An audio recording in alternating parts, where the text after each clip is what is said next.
নামাজে দাঁড়ায় গেলেন, নবী দাঁড়ায় আছেন তো দাঁড়াইয়াই আছেন, রুকুর খবর নাই, অঝোর দাঁড়ায় কান্না কান্না কান্না কান্না, দাড়ি মোবারক ভিজে গেল, বুক ভিজে গেল, জামা ভিজে গেল।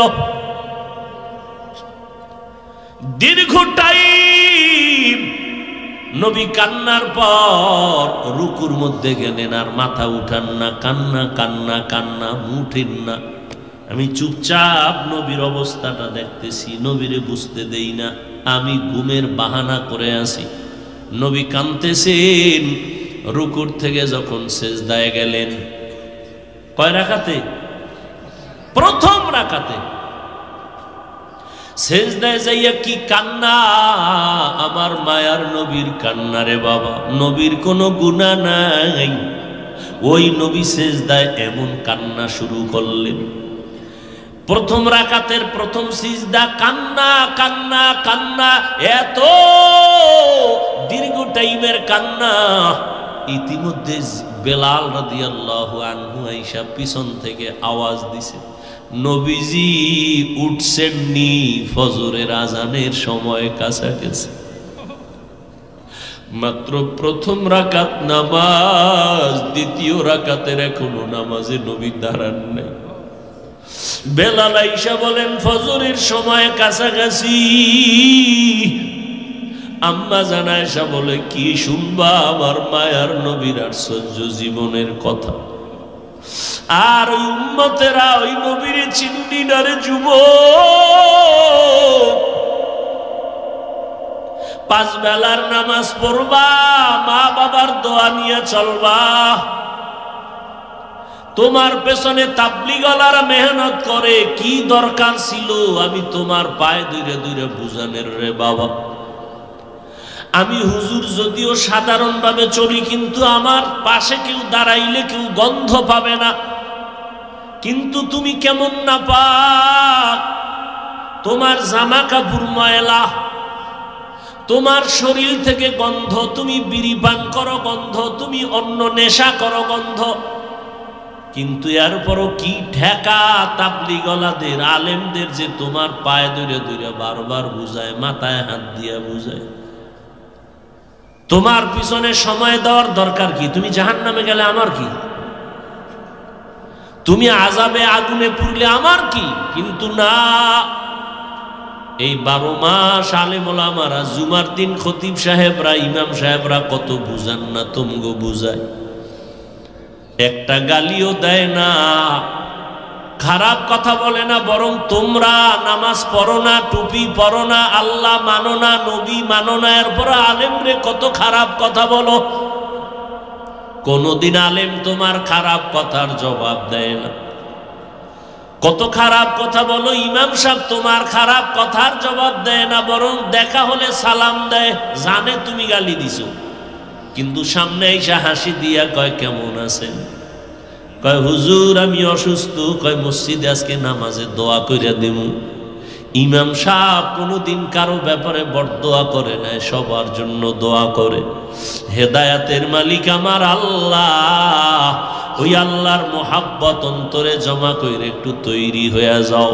ও যুবকেরা, সারা রাত বয়ান শুনবা, নামাজ পড়বা না, মা বাবার সাথে বেয়াদবি করবা, শিক্ষকের সাথে বেয়াদবি করবা, কোনো লাভ নেই। তওবা করো, আল্লাহর কাছে ফিরে আসো। চাকরি করো, ব্যবসা করো, লেখাপড়া করো, বাধা নাই, তবে মা বাবারে আর কষ্ট দিবা না। ওই মা বাবার চোখের পানি আর দোয়া ছাড়া পরীক্ষায় ভালো নাম্বার তুমি পাও নাই। ওই মা বাবার চোখের পানি আর দোয়া ছাড়া তুমি সম্মানের চেয়ার পাও নাই। ওই মা বাবার চোখের পানি আর দোয়ার ছাড়া তুমি টাকার মালিক, বাড়ি গাড়ির মালিক হতে পারো নাই। ওই মা বাবারে আর কাঁদাইও না রে যুবক। মোবাইলের কারণে না জানি কত যুবক মায়েরে গালি দিছো, বাবারে গালি দিছো। মোবাইলের কারণে কত ছাত্র না জানি শিক্ষকের সাথে বেয়াদবি করেছো। আজকে আমি পায়ে হাত রেখে বলে গেলাম, মাপ চাইয়া নাও। কারণ মা বাবায় যদি কষ্ট পায়, আমার মাওলাও ক্ষমা দিবেন না। মা বাবা যতদিন ক্ষমা না করবে, শিক্ষক যদি তোমার ব্যবহারে কষ্ট পায়, ওই শিক্ষক ক্ষমা না দিলে আমার আল্লাহও দিবেন না। বান্দার হক বড় কঠিন। নাই মান ইয়াহদিহিল্লাহু ফালা মুদিল্লা লাহু ওয়া মান ইউদ্লিল ফালা হাদিয়া লাহু। হেদায়েতের মালিক একমাত্র আল্লাহ। সে আল্লাহ হেদায়েত যাকে দিবেন সে পাবে, আর আল্লাহ যাকে দিবেন না, সৃষ্টির শ্রেষ্ঠ নবীও বয়ান দিলে তার কপালে কালেমা আসবে না। এরকম কোনো প্রমাণ আছে না নাই? নবীজি বয়ান দিছে আর পরও কালেমা পড়ে নাই। আপনাদের জানা থাকলে এরকম একজনের নাম কোন তো? মাশাআল্লাহ, আপনারা অনেক। আবু তলেব, আবু জাহাল, আবু লাহাব। আবু জাহাল তো আর রসুলের আপন চাচা না, আপন চাচা আবু তলেব, আবু লাহাব, এরা কালেমা পড়ে নাই, জানের দুশ্মন হয়ে দাঁড়াইল তারা। অতএব হেদায়েত আল্লাহ দিবেন, আমরা শুধু রসুলের দাওয়াত আপনাদের কাছে পৌঁছায় দিব। আসলে আপনাদের কাছেও তো পৌঁছানোর কথা না। আজকে দিনরাত্র মেহনত করব, হিন্দুদের মন্দিরে গিয়া, খ্রিস্টানদের এলাকায় গিয়া, চট্টগ্রামে যাব, ওই উত্তরবঙ্গে যাব যেখানে কাদিয়ানিরা টাকা পয়সা দিয়া মুসলমানদেরকে কাদিয়ানি বানায়, খ্রিস্টান বানায়, খ্রিস্টানওয়ালারা, ওখানে আমাকে দাওয়াত দেওয়ার দরকার ছিল। কিন্তু আপনাকে তালি দিতে দিতে 12 মাস ঘুমানের টাইম পাই না। বেঈমানের ওয়াজ করবো কখন? মুসলমানের ওয়াজ কইরা মোনাজাত দিয়া গাড়িতে উঠতে না উঠতে বেরি। খুব হাসি পাইছে না? খুব খুশির কথা কইছে। হাসেন কেন? এটা কি হাসের তামাশার প্যান্ডেল না কান্নার প্যান্ডেল? হাসেন কেন? কেন হাসেন তাও রসুল বলে গেছেন, যাদের লজ্জা নাই ওদের ঈমান নেই। লজ্জা থাকলে হাসি আসে না। আমি তো হাসির ওয়াজ করি নেই, যা বলছি তাতে কান্নার কথা। তো কপাল খারাপ, এমনে কাঁদবেন দূরের কথা, মোনাজাতেই কাঁদেন না, তো এমনে কেমনে কাঁদবেন? আল্লাহ হেদায়েত দান করুন। তো আল্লাহ পাক এক চোখ দিয়েও তো বান্দা চলতে পারে না? আল্লাহ 2 চোখ ভালো রাখছেন। আবার অন্ধ মানুষও আছে, একটা চোখও ভালো নাই। এই যুবক, কিয়ামতের দিন আল্লাহ বলবে, এই চোখের হক আদায় করছো নি? তো ভয়ে কইব করছি। আল্লাহ কইব তুই মিছা কস। না সত্যি। এবার জিব্বারে বলবে চুপ, এই চোখ কথা বল। চোখ এবার কথা বল না। আপনি ভাববেন কেমনি? আমার মাওলার কুদরতে সব এমনি, মাওলার কুদরতে সব। এটা মানলে ইমানদার। এই কথাটা যে আল্লাহর কুদরতে সব সম্ভব, এটা মানলে ইমানদার। এই কথা না মানলে সে বেঈমান। দুধের বাচ্চা কথা বলতে পারে না, এটাই বাস্তবতা। আল্লাহ যদি ক্ষমতা দেয় পারবে না? মরা গাছে কথা বলতে পারে না, আল্লাহ যদি কুদরতের ক্ষমতা দেয় পারবে না? বিশ্বাস করবেন তো ঈমান আছে, বিশ্বাস করবেন না তো ঈমান গেছে। চোখ বলবে আল্লাহ তুমি চোখ দিছিলা, মা বাবার চেহারা দেখবে, আমল নামায় সওয়াব। এই চক্ষু দিয়া কোরআন দেখে দেখে পড়বে সওয়াব। এই চোখ দিয়া তোমার কুদরত দেখবে সওয়াব। এই চোখ দিয়া উলামায়ে কেরাম দেখবে সওয়াব। এই চোখ দিয়া তোমার ঘর বাইতুল্লাহ দেখবে সওয়াব। কিন্তু বান্দা চোখ দিয়া মা বাবা দেখে নাই, মোহাব্বতের নজরে মাকে দেখে নাই, বাবাকে দেখে নাই। এই চোখ দিয়ে কোনদিন কোরআন শরীফ খুলে তাকায় নাই। এ চোখ দিয়া বাইতুল্লাহ দেখে নাই। এ চোখ দিয়া কোনদিন আলেম দেখে নাই। বরং বান্দা সারাটা রাত মোবাইল হাতের মধ্যে নিয়ে সারা রাত কবিরা গুনাহ দেখে দেখে রাত কাটিয়েছে। এই যুবক, বালিশে মাথা লাগাইয়া চিন্তা কর, তুই তো বোকা না, তোর ব্রেন তো নষ্ট না। আল্লাহ তো বুঝ ক্ষমতা দান করছেন। একটা পশুর মধ্যে আল্লাহ পাক বুঝার মতো ক্ষমতা দেন নাই, তোমার মধ্যে দিয়েছেন। একটু চিন্তা করো, যে 2 চক্ষু দিয়া সারা রাত আল্লাহর দেওয়া নেয়ামতের ঘুম নষ্ট করে যে মোবাইলে সময় কাটাইতেছো রে বাবা, সারা রাত কবিরা গুনাহ করতেছো। তোমার মতো কত যুবক তাকায় দেখো, দুই চোখ আছে কিন্তু চোখে পাওয়ার নাই। আমার আল্লাহ যদি তোরে অন্ধ বানাইতেন, একটু চিন্তা কর কেমনে মোবাইলে কবিরা গুনাহগুলো দেখতি। অথচ তোমার মতো আবার কিছু যুবক আছে, আমগো লাইনে না, তোমাগো লাইনে, জীবনে মাদ্রাসায় পড়ে নাই, তোমার লাইনেই হতে পারে, স্কুলে পড়ে, কলেজে পড়ে, চাকরি করে, ব্যবসা করে, শ্রমিকের কাজ করে, নদীতে মাছ ধরে, জমিনে কৃষি কাজ করে। নজর করে দেখো, টাইম মতো ঘুমায়, টাইম মতো খানা খায়, টাইম মতো নামাজ পড়ে, কোনো মোবাইলে গুনাহ করে না। এর সাক্ষী তুমি দিবা, আমি না। সত্য কথা মানো না মানো, সাপোর্ট দিও, বলো তোমার লাইনে এরকম যুবক আছে না নাই? বাস আল্লাহ এতটুকুই জিগাইবে, তোর মতো যুবকটা স্কুলে পড়ে নামাজ পড়লো, এই বেঈমান তুই পারলি না কেন? বাস আমগো হুজুর টুজুর দরকার নাই। তোমার মতো বান্দা র্যাব, আর্মি, পুলিশ, বিডিআর চাকরি করে নামাজ পড়ছে, তুমি চাকরি করে নামাজ পড়ো নাই কেন?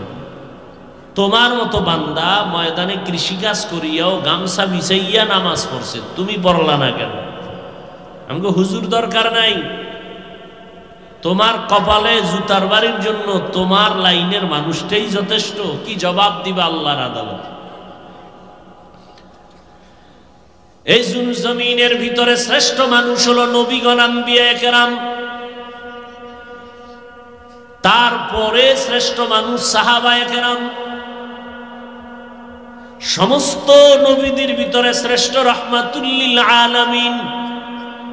কেমন মায়ার নবী, যার জীবনে একটা মিথ্যা কথা বলেন নাই। জীবনটা কয় বছর নবীর? তোমরা একজন নেতার নাম কত মিছা কথা কয় না? কও কোন পিসাবের নাম কও যে অমুক পিসাব মিছা কয় না? কেমন একজন নবী পাইছো রে বাবা, কেমন একজন নবী পাইলা? একটু চিন্তা করো। বলছি মাত্র 5 সেকেন্ডে, কিন্তু কথাটার ওজন কত। কেমন একজন মায়ার নবী, যার 63 বছর হায়াতে ভুলেও একটা মিথ্যা কথা বলেন নাই। কেমন একজন মায়ার নবী পাইছো, যেই নবীর কোনো গুনাহ নাই, যেই নবী রাস্তা দিয়া হাঁটে, রাস্তার দুপাশের গাছগুলো নত হইয়া নবীরে সালাম দেয়। কি বলবা, নাউজুবিল্লাহ না সুবহানাল্লাহ? কেমন এক মায়ার নবী আমার, যেই নবী রাস্তা দিয়া হাঁটতেছেন, জঙ্গলের প্রাণীরা, হরিণীরা নবীরে সালাম দেয়। সাহাবায়ে কেরাম বলেন, নবী সামনে হাঁটেন, আমরা পেছনে হাঁটি। বারবার বারবার দুপার্শ্ব থেকে, পাহাড়ের ভিতর থেকে সালামের আওয়াজ আসতেছে। জিজ্ঞাসা করলাম, ও মায়ার নবী, ডানে বামে কোনো মানুষ নাই, সালামের আওয়াজ কোথা থেকে আসে? নবী বলেন, ও সাহাবায়ে কেরাম জানো না, আমি নবীর আগমনের খবর পাইয়া জংলার হরিণ আমারে সালাম দেয়। ওরা কেমনে খবর পাইল? কেমনে পাইল?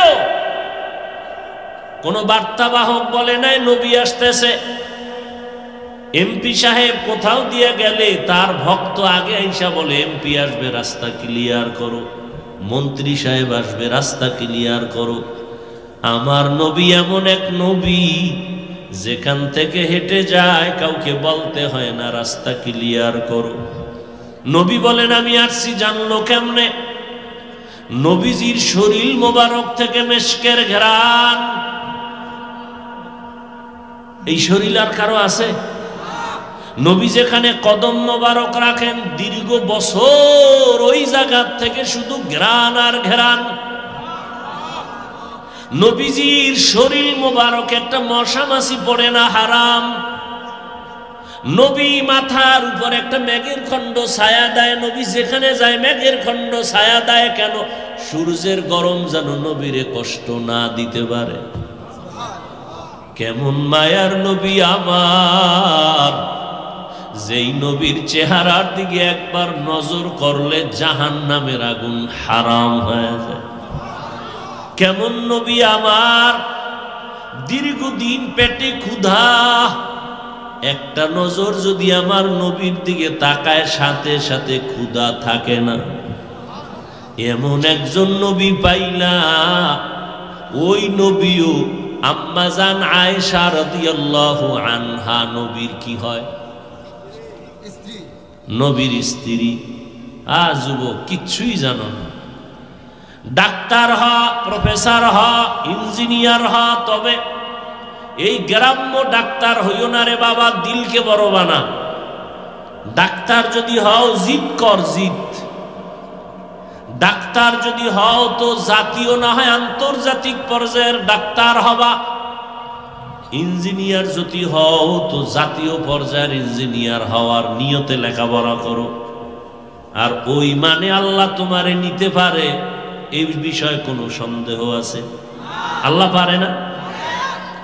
আল্লাহ সম্মানের সর্বোচ্চ শিখরে নিয়ে যেতে পারেন। তোমার মধ্যে সেই মেডিসিন আছে, ব্যবহার করো, ব্যবহার করিয়া আগাও। আগাইতে হলে তোমার দুইটা পুঁজি লাগবে। বলো কয় পুঁজি? এটা লেখা রাখবি, কালকে কম্পিউটারে লেখা এটারে বাইর করবি, লেমিনেটিং করিয়া বাসার সামনে তোর রুমের সামনে টানায় রাখবি। সফলতার সম্মানের সর্বোচ্চ স্থানে যদি জীবন কাটাইতে চাও, মরিয়া গেল জমিন পর্যন্ত দোয়া করবে, মানুষ স্মরণ করবে সম্মানের সাথে। দুইটা পুঁজি তোমার অর্জন করা লাগবে। এক নম্বরে হলো সুস্থতা, দুই নাম্বার হলো সুন্দর আদর্শ চরিত্র। ভালো লেখাপড়া পারো, পরীক্ষায় নাম্বার 1, কিন্তু তোর চরিত্র খারাপ, জীবনে আগাইতে পারবি না। বরং তোর ছেলেও তোরে লাথি মারবে, তোর স্ত্রী তোরে ধিক্কার দিয়ে তাড়ায় দিবে, কারণ তোর চরিত্র খারাপ। আর যদি অসুস্থ হও, বিশাল বড় বাড়ি গাড়ি হইলে লাভ কি? তুমি অসুস্থ। এই জন্য সুস্থতা লাগবে। আর কি লাগবে দেখছো, এই মাত্র কইলাম, সৎ চরিত্র, আখলাকে হাসানা, দোনোটা লাগবে না? চরিত্র ভালো কিন্তু অসুস্থ হবে? এই যুবকেরা কথা কও, হবে? এই দোনোটা ডাইরেক্ট জবাই করতেছে ওই গজবের মোবাইল দিয়ে। আমরা হুজুরেরা খালি কি জাহান্নামের রস করি। শোন, আজকে বাসায় যাইয়া সারা রাত তো মোবাইলে আকামি করলি, আজকে আমার পরামর্শ নিয়ে একটু করিস। বাসায় গিয়া গুগলে সার্চ দিবি, আজকে মোবাইল থেকে ভালো কিছু নেওয়া যায় না, এই বাসায় গিয়া গুগলে সার্চ দিবি। সমস্ত চিকিৎসা বিজ্ঞানীরা একমত, মানুষের শরীরের জন্য, মানুষের সুস্থতার জন্য আল্লাহর দেওয়া ফ্রি একটা ঔষধ আছে। ফ্রি কির জন্য? সুস্থতার জন্য। আল্লাহর দেওয়া একটা কি ঔষধ আছে? ফ্রি, রাতের ঘুম। আজকে গুগলে সার্চ দিবি, রাতের ঘুম হলো শরীরের জন্য আল্লাহর দেওয়া ফ্রি। শুধু ঔষধ নয়, মহা ঔষধ। এজন্য দেখো না, কিছু রোগী ঘুমায় উঠা সুস্থ, ঠিক না? আবার কিছু সুস্থ মানুষ ঘুমায় উঠা অসুস্থ। ঘুমটা কত বড় নেয়ামত। কারণ কি? কয় যে বেশি ঘুমাইলো সমস্যা, কম ঘুমাইলো। সব চিকিৎসা বিজ্ঞানীরা একমত, রাতের ঘুম হলো আল্লাহর দেওয়া শরীরের সুস্থতার জন্য মহা ঔষধ। এখন সারা রাত নেই না, রাতের কোন অংশটা ঔষধ? প্রথম অংশ ঔষধ না, শেষ ভাগ ঔষধ না, মধ্যরাতের ঘুম শরীরের ঔষধ।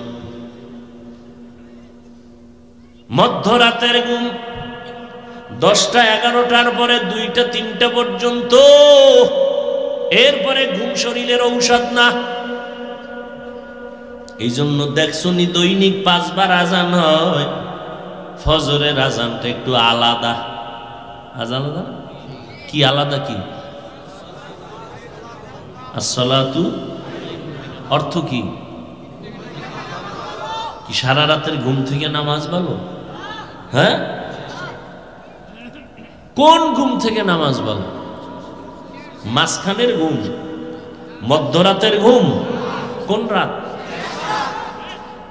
মাওলা ওই সময় প্রথম আসমানে আসে, আর তুই নাফারমান ঘুমায় থাকবি, এই বেদবি তো হয় না। আচ্ছা আমাকে বলো, আল্লাহ প্রথম আসমানে আসেন এই কথাটা আজকে যুবকদেরকে বলছে, আজকে শুনছো না আরো আগেও জানো? একদিন আসেন না প্রতি রাত? এবার বলো, আল্লাহ কি বান্দার থেকে কিছু নিতে আসেন না কিছু দিতে আসেন? তো তোমার লাগবে কিছু, তো ঘুমাও কেন? কি ওয়াজ করবো বলো তো বাবা? তোমার কি সুস্থতা লাগবে? তা আল্লাহ তো দিতে আইছে, চাইবে না? মায়ের কাছে চাইতে চাইতে জিব্বা নষ্ট, বাবার কাছে চাও, সবার কাছে চাও, চেয়ারম্যানের কাছে চাও, মেম্বারের কাছে চাও, এইটা দেন এইটা দেন। মাওলার কাছে কয়দিন চাইছে? তোমার ব্রেন কম। আল্লাহ বলে আমার কাছে চাও, তোমার টাকা লাগবে। আল্লাহর কাছে চাও। ফেরাউন্নে কিন্তু চাইছে, ফেরাউন্নে ভোর রাইতে কিন্তু ঘুমায় নাই, কাঁদছে, ও আল্লাহ আমি জানি তুমিই খোদা, কিন্তু আমি আখেরাত চাই না, দুনিয়া চাই, আমার দুনিয়ার মাস্তানিটা দিয়ে দাও। আল্লাহ কয় দিয়ে দিলাম। ফকিন্নির ফোলা ফেরাউন, 1 পয়সা নাই ফেরাউনের চলা। এই মানুষের ক্ষেতের শশা কাইটা কাইটা মাথায় লইয়া মিশরে বিক্রি করতো, 8 আনা পয়সা পাইত, ওই সময়ের ওই টাকা। এইরকম কইরা কইরা ফেরাউন জিরো থেকে হিরো ইয়া মিশরে চেয়ারে বইয়া হামান রে কয়, হামান শরীর দিয়ে একটু গরম, তা কি করতে কি করবা? কয় খোদা খোদা ভাব ভিতরে একটু দাবি করুমনি। কয় করো। কথা করলে আর ছোট দাবি করে লাভ কি, বড় খোদাই দাবি করি। আল্লাহ কোরআনে আয়াত নাজিল করে দিলেন, কি বলছে ফেরাউন? আনা রব্বুকুমুল আলা, আমি শুধু খোদা না, সব থেকে বড় খোদা। মিশরের সামনে কইতো সবাই রে আমি খোদা, বড়রাইতে কান্ত একা একা, আল্লাহ তুমি খোদা। তবে আমি দুনিয়া চাই, আখেরাত চাই না। দেখছো নি কারবার? আমিও আর চ্যালেঞ্জ দিলাম, ফেরাউনের মতো যদি টাইট মতো কানতে পারো কয়েক রাত, আর কবি আল্লাহ আখেরাত চাই না দুনিয়া চাই, দেখবি ধামাধাম বড় লোক হয়ে যাবে। তাই মরার আগে টের পাবি, মাইয়া পোলা গোষ্ঠী শুদ্ধ সব শেষ। হায় হায় হায় হায়। যুবক, এই যে এতক্ষণ কথা বলতেছি, একবারও কি বলছি মাদ্রাসায় ভর্তি হইতে? তাবলিগ না করলে গুনাহ হইবে, একবারও বলছি? আমগো মতো হুজুর না হইলে জাহান্নামে যাইবা, একবারও বলছি? পীর সাহেবের কাছে না গেলে তুমি জাহান্নামে যাবা, একবারও বলছি? আর কেমনে বুঝাইলে তোমরা দিনের পথে আসবা? আমি কিন্তু একবারও বলি নাই আমার পথে আসো, কি তোমার পাও ধরলে তুমি নবীর তরিকা মানবা? আচ্ছা বলো তো যুবক ভাইরা, নবীজির থেকে দামি কোনো মুফাসসির, মুহাদ্দিস, মুফতি, বক্তা, ডাক্তার, দার্শনিক, বৈজ্ঞানিক, সত্যভাবে বইল, সবার সাথে তাল মিলেও না, বিবেক কি বলে একটু চিন্তা করে বলো, কেউ আসিল? আছে? আসবে? সবাই একমত?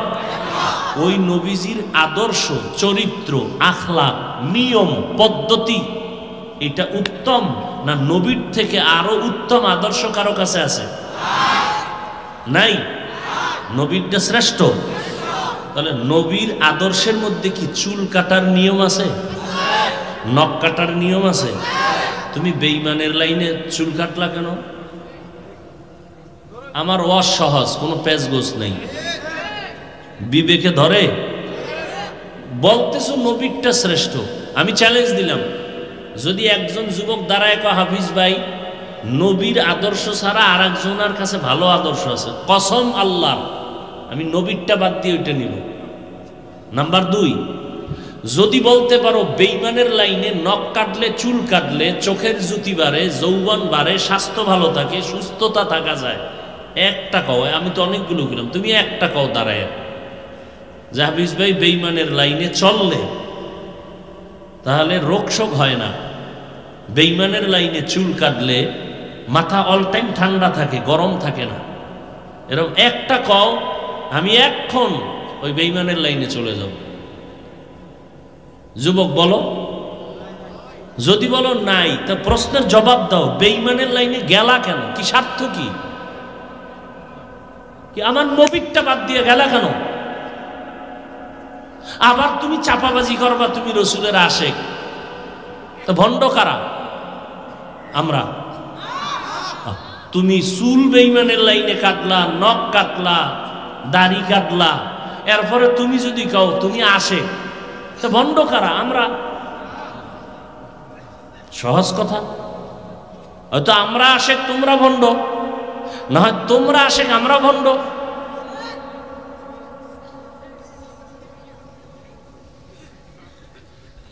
হায় হায় হায় হায়, তোমাদের তো হাসি পাইতেছে আর আমার কলিজা ফেটে যাইতেছে। রসুলের সুন্নত জবাই করতেছো, একটু ভয় লাগে না? যেই নবীর কোনো গুনাহ নাই, আম্মা জান আয়েশা রাদিয়াল্লাহু তাআলা আনহা, ও যুবক তুমি যেই লাইনে থাকো, সফল জীবন যদি চাও দুইটা পুঁজি লাগবে, এক নম্বরে সুস্থতা, দুই নম্বরে কি? সুন্দর চরিত্র, সৎ চরিত্র। এই দুই জিনিস নষ্ট হইয়া গেল মোবাইলের কারণে। এখন নিজে যদি চিন্তা কইরা বের করো, না আমি আবার নতুন ভাবে জীবনকে সাজাইতে চাই, মোবাইলের গুনাহ ছেড়ে দাও, মা বাবার দোয়া নাও, আলেমদের পরামর্শ নিয়ে নবীর সুন্নত অনুযায়ী 5 ওয়াক্ত নামাজ পড়ো, চোখ দুইটা হেফাজত করো, জবানটাকে কন্ট্রোল করো, দেখবা আমার আল্লাহ তোমাকে জিরো থেকে হিরো বানায় দিবে। ডাক্তার হইলেও তোমার সম্মান কমবে না, ইঞ্জিনিয়ার হইলেও তোমার সম্মান নষ্ট হবে না। সুস্থতার জিন্দেগি রেডি করো, আর চরিত্রটা সুন্দরভাবে সাজায় নাও।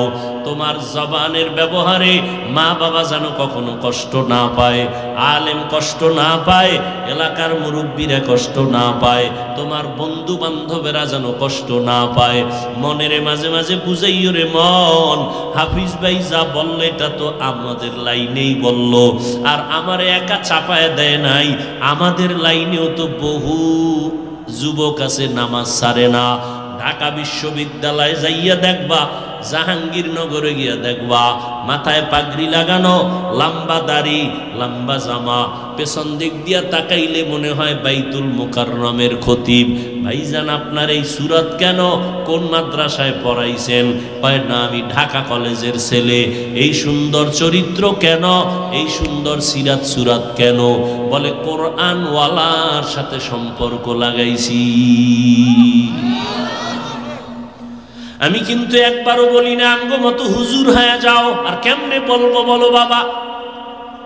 একবারও বলি নাই সব স্কুল কলেজ বন্ধ করে মাদ্রাসায় আসো, একবারও বলি নাই। তোমার লাইনে থাইকা জীবনটারে সাজাও। তোমার লাইনের ডাক্তার 5 ওয়াক্ত নামাজি আসেনি, ইঞ্জিনিয়ার 5 ওয়াক্ত নামাজি আসেনি, তাহলে তোমারে কেন আমি খারাপ বলবো রে বাবা? লাইনে আইসা তাড়াতাড়ি রেডি হও। আম্মা জান আয়েশা রাদিয়াল্লাহু তাআলা আনহা, নবীজির স্ত্রী, 6 বছর যখন আম্মা জানের বয়স, নবীর সাথে বিবাহের বন্ধন হলো। আম্মা জানের যখন 9 বছর বয়স হলো, নবীজির ঘরে আসলেন সংসারে। আম্মা জানের যখন 18 বছর বয়স, নবী বিদায় হয়ে গেলেন। নবীজির ঘর করলেন কয়দিন? 9 বছর। এই 9 বছর টোটাল আম্মা জানের বয়স 18, এর মধ্যে নবীর সোহবাত পাইছেন মাত্র এই 9 বছরে। এতটুকু সোহবাত পাইয়া কত দামি হয়ে গেছেন। আম্মা জান আয়েশা হলেন পৃথিবীর শ্রেষ্ঠ কোরআনের হাফেজা, পৃথিবীর শ্রেষ্ঠ মুফাসসিরা। আম্মাজান বলেন আমি 2000-এর উপরে হাদিস মুখস্থ করেছি। বড় বড় সমস্যায় পড়লে সাহাবায়ে কেরাম আম্মাজানের কাছে আসতেন, আম্মাজান সমাধান দিতেন, যেটা বড় সাহাবায়ে কেরামরাও সমাধান পেত না, আম্মাজান সমাধান দিতেন, সমাধান হয়ে যেত। শুধু আম্মাজানের ইতিহাসগুলো বলতে গেলে অনেক সময়ের দরকার। আল্লাহ কি দিছেন মাত্র 9 বছরের এই সোহবতে। আম্মাজানকে একদিন সাহাবায়ে কেরামদের মধ্য থেকে কেউ জিজ্ঞাসা করলেন, নবীজির আশ্চর্য কিছু আসেনি, আমাকে একটু শুনান তো আম্মাজান। আম্মাজান কি কয়, নবীজির আশ্চর্য না কোনটা? তবে একদিনের একটা আশ্চর্য কথা শুনেই। আম্মাজান বলতেছেন, নবী একদিন এশার নামাজ পড়া আমার রুমে আসছেন। আয়েশা কয়, আম্মাজানকে বলতেছেন, আজকের রাত্রটা আমাকে একটু ছুটি দিবেননি? কে কয়? দেখছেন নি ঘুমায়। আর এই গজবের মোবাইলে যে বলতেছি, লজ্জা শরম নাই তো? ও নিয়ে ব্যস্ত, কি বয়ান করিও, কানে যায় না তো, দিলেও যায় না, কানেও যায় না। আর মোনাজাতের পরে মোবাইল যখন সরে নিয়ে যাইব, ওর কপাল সব শেষ, আমও গেল, সালাও গেল।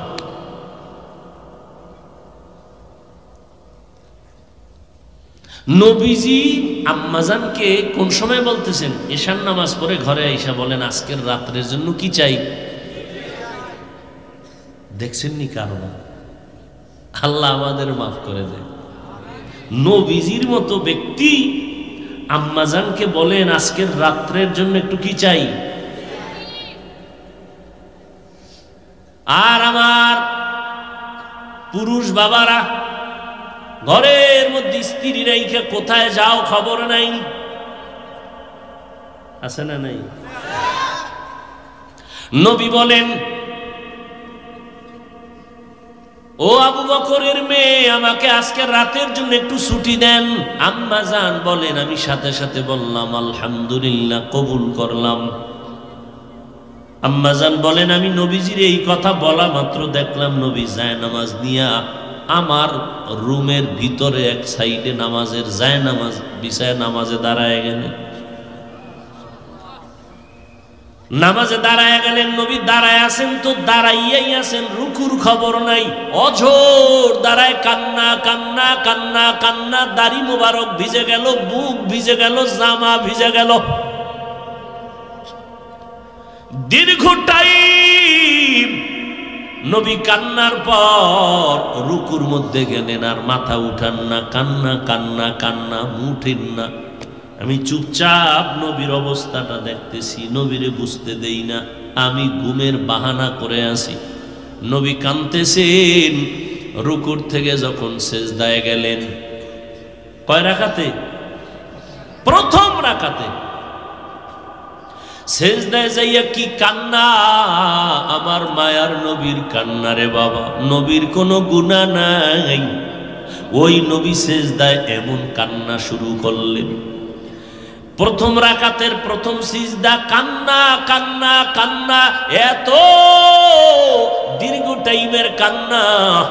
ইতিমধ্যে বেলাল রাদিয়াল্লাহু আনহু আয়েশা পিছন থেকে আওয়াজ দিছে, নবীজি উঠছেননি, ফজরের আজানের সময় কাছাকাছি। মাত্র প্রথম রাকাত নামাজ, দ্বিতীয় রাকাতের এখনো নামাজে নবী দাঁড়ান নাই। বেলাল আয়েশা বলেন, ফজরের সময় কাছাকাছি। আম্মা জান আয়েশা বলে, কি শুনবা আমার মায়ার নবীর আশ্চর্য জীবনের কথা। আর ওই উম্মতেরা ওই নবীর চিন্নি না রে যুবক। 5 বেলার নামাজ পড়বা, মা বাবার দোয়া নিয়ে চলবা। তোমার পেছনে তাবলীগওয়ালারা মেহনত করে, কি দরকার ছিল আমি তোমার পায়ে ধরে ধরে বুঝানের রে বাবা। আমি হুজুর যদিও সাধারণভাবে চলি, কিন্তু আমার পাশে কেউ দাঁড়াইলে কেউ গন্ধ পাবে না। কিন্তু তুমি কেমন না পাক, তোমার জামা কাপড় ময়লা, তোমার শরীর থেকে গন্ধ, তুমি বিড়ি পান করো গন্ধ, তুমি অন্য নেশা করো গন্ধ। কিন্তু এরপরও কি ঠেকা তাবলীগওয়ালাদের আলেমদের যে তোমার পায়ে ধরে ধরে বারবার বুঝায়, মাথায় হাত দিয়া বুঝায়। তোমার পিছনে সময় দেওয়ার দরকার কি? তুমি জাহান্নামে গেলে আমার কি? তুমি আযাবে আগুনে পুড়লে আমার কি? কিন্তু না, এই 12 মাস আলেম ওলামারা, জুমার দিন খতিব সাহেবরা, ইমাম সাহেবরা কত বুঝান না, তুমগো বুঝায়, একটা গালিও দেয় না, খারাপ কথা বলে না, বরং তোমরা নামাজ পড়ো না, টুপি পড়ো না, আল্লাহ মানো না, নবী মানো না, এরপর আলেমরে কত খারাপ কথা বলো। কোনদিন আলেম তোমার খারাপ কথার জবাব দেয় না। কত খারাপ কথা বলো, ইমাম সাহেব তোমার খারাপ কথার জবাব দেয় না, বরং দেখা হলে সালাম দেয়, জানে তুমি গালি দিছো, কিন্তু সামনে এসে হাসি দিয়া কয় কেমন আছেন, কয় হুজুর আমি অসুস্থ, কয় মসজিদে আজকে নামাজে দোয়া কইরা দিমু। ইমাম সাহেব কোনোদিন কারো ব্যাপারে বরদোয়া করে না, সবার জন্য দোয়া করে। হেদায়েতের মালিক আমার আল্লাহ, ওই আল্লাহর মোহাব্বত অন্তরে জমা কইরে একটু তৈরি হয়ে যাও। ও যুবকেরা, সারা রাত বয়ান শুনবা, নামাজ পড়বা না, মা বাবার সাথে বেয়াদবি করবা, শিক্ষকের সাথে বেয়াদবি করবা, কোনো লাভ নেই। তওবা করো, আল্লাহর কাছে ফিরে আসো, চাকরি করো, ব্যবসা করো, লেখাপড়া করো, বাধা নাই, তবে মা বাবারে আর কষ্ট দিবা না। ওই মা বাবার চোখের পানি আর দোয়া ছাড়া পরীক্ষায় ভালো নাম্বার তুমি পাও নাই। ওই মা বাবার চোখের পানি আর দোয়া ছাড়া তুমি সম্মানের চেয়ার পাও নাই। ওই মা বাবার চোখের পানি আর দোয়ার ছাড়া তুমি টাকার মালিক, বাড়ি গাড়ির মালিক হতে পারো নাই। ওই মা বাবারে আর কাঁদাইও না রে যুবক। মোবাইলের কারণে না জানি কত যুবক মায়েরে গালি দিছো, বাবারে গালি দিছো। মোবাইলের কারণে কত ছাত্র না জানি শিক্ষকের সাথে বেয়াদবি করেছো। আজকে আমি পায়ে হাত রেখে বলে গেলাম, মাপ চাইয়া নাও, কারণ মা বাবায় যদি কষ্ট পায় আমার মাওলাও ক্ষমা দিবেন না। মা বাবা যতদিন ক্ষমা না করবে, শিক্ষক যদি তোমার ব্যবহারে কষ্ট পায়, ওই শিক্ষক ক্ষমা না দিলে আমার আল্লাহও দিবেন না। বান্দার হক বড় কঠিন। আজকে যদি পারো দিলটা নরম করে আমার মাওলার কাছে তওবা করো। মা বাবারে পাইলে বাসায় গিয়া বইল, বাবা কত কষ্ট দিয়েছি, মাফ করিয়া দাও। ওরে মায়ের মতো আর আপন কাউরে পাবি না রে যুবক। যদি মাকে ঘরে গিয়া বলো, মা কত বাজে কথা বলছি, তুমি চোখের পানি ফেলছো, কষ্ট পাইছো, আজকে তওবা করলাম, আর নামাজ ছাড়বো না, বেপরদায় চলবো না, আর দাড়ি কাটবো না। ও মা, তোমারে আর কোনোদিন কষ্ট দিব না। আলেমদের পরামর্শ নিয়ে নবীর তরিকা মানিয়া চলবো। লেখাপড়ার জীবনে আর কোনোদিন কারো সাথে বেয়াদবি করব না। মা যখন এই কথা শুনবে, দেখবি মায়ের চোখের পানি বের হয়ে যাবে। মা তোর মাথায় হাত দিয়ে বলবে, যা বাবা যা, আমি মা তোর জন্য কখনো বরদোয়া করি না, অন্তর ভরে দোয়া করে দিলাম আমার মাওলা তোরে যেন কবুল করিয়া নেয়। মা যখন দোয়া করবে, আরশে আজিমে দোয়া চলিয়া যাবে। আল্লাহর কাছে হেদায়েতের দোয়া করো, মনে মনে বলো, আল্লাহ আর নামাজ ছাড়বো না, আর বেপরদায় চলবো না, আর কোনোদিন দাড়ি কাটবো না, নবীর তরিকার বাইরে চলবো না, মা বাবারে কষ্ট দিব না, মুরব্বীদের সাথে বেয়াদবি করব না।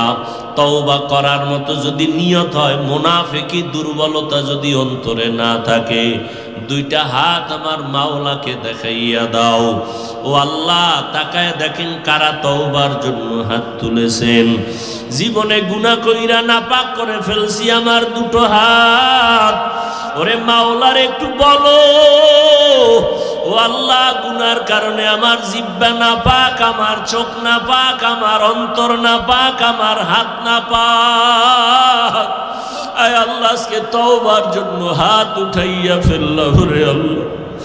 এই ময়দানে একজনের হাত খালি বিরাইয়া দিও না রে মালিক। আমার কলিজার প্রত্যেকটা যুবকের কবুল করিয়ে নেন রে আল্লাহ। আয় আল্লাহ, তওবা কবুল করে নেন, তওবার উপরে মরণ পর্যন্ত মজবুত হইয়া গুনার মুক্ত হইয়া নেক আমলে চলার তৌফিক দান করেন আমিন।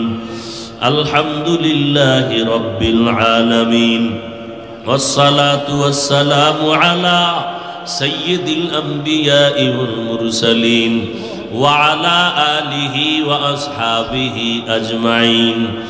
ইয়া আরহামার রাহিমিন, ইয়া আরহামার রাহিমিন, ইয়া আরহামার রাহিমিন। ও আল্লাহ, গুনার বোঝা নিয়ে হাত তুলেছি। কত উলামায়ে কেরাম, কত মুরব্বী হাজী সাহেব, কত চাকরিজীবী ব্যবসায়ী, কত আমার কলিজার যুবক ছাত্র, কত মা বোনের, আপনি সবাইকে মাফ করিয়া দেন, মাহফিল কবুল করে নেন, আয়োজনকারী সহযোগিতাকারীদের কবুল করে নেন। আমার কলিজার প্রত্যেকটা যুবকের সিনায় হেদায়াতের বাতি জ্বালাইয়া দেন। আয় আল্লাহ, মা বোনদের কবুল করে নেন। আয় আল্লাহ, সবার কামাই রুজি, ব্যবসায়, চাকরিতে বরকত বাড়ায়া দেন। লেখাপড়া যারা করে কামিয়াবি দান করেন। আয় আল্লাহ, সারা দুনিয়াবাসীকে মাফ করে দেন। বাংলাদেশ শান্তির দেশ বানায় দেন। প্রশাসনিকভাবে যারা কাজ করে দিনদার বানায় দেন।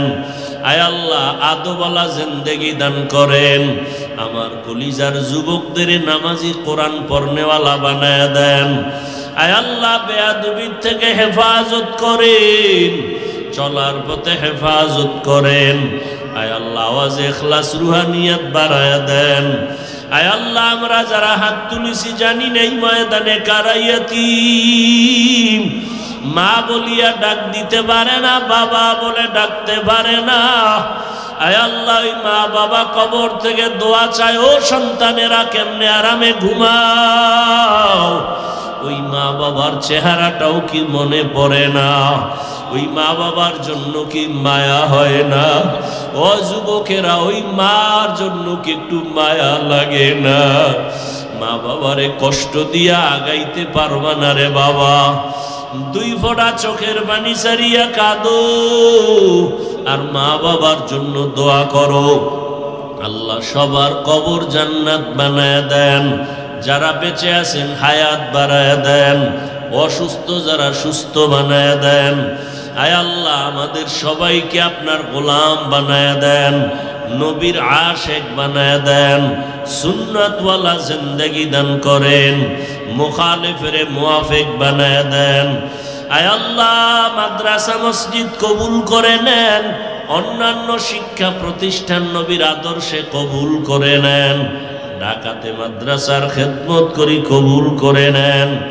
আয় আল্লাহ, সামনে 19 তারিখ শুক্রবার মাদ্রাসার মাহফিল কামিয়াবির সাথে কবুল করে নেন।